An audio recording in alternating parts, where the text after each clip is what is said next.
Napapansin niyo rin ba na mas mainit ngayon ang panahon? Huwag pong pakampante ayon sa Pag-asa sapagkat may nagbabadyang sama ng panahon na dapat daw paghandaan. Para bigyan ng mukha ang balita, Mobile Journal, Francis Orso.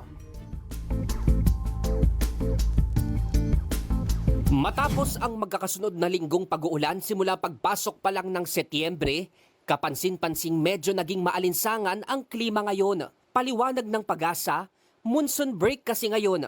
Nangyayari ito kung humihina ang epekto ng southwest monsoon o hanging habagat at walang nahahatak na sapat na hangin at mga kaulapan mula Indian Ocean. Ngayon, mainit na hanging easterlies ang nakakaapekto sa bansa. Kapag wala po tayong habagat, usually ang nakaka-apekto po sa atin ay easterlies, which is yun po yung prevailing na weather system po natin ng mga nakaraang araw. And then ngayon, meron naman pong intertropical convergence zone, so nakaka-apekto naman po siya Palawan, Visayas, Mindanao area.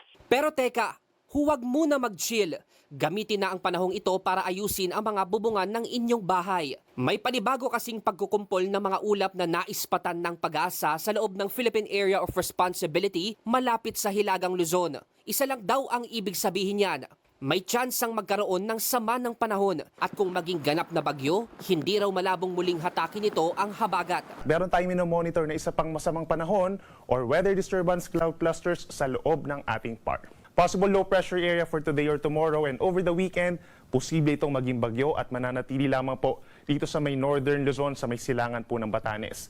Kung sakaling maging bagyo, papangalanan daw itong Juliana, ang ikasampung bagyo sa bansa at pang-anim ngayong Setyembre. Una nang sinabi ng Pag-asa na anumang araw ngayon hanggang sa susunod na buwan ay posibleng magsimula na ang La Nina at sa pagpasok ng Oktubre, maghanda raw sa pagdating ng mga bagong bagyo. Based on our climatological analysis, ay posible po yung 2 hanggang 3 nga pong bagyo ngayong buwan po ng October. So, opo, posible naman din po yun na mas madami pa. Mobile journalist Francis Orso po, hatid ang mukha ng balita.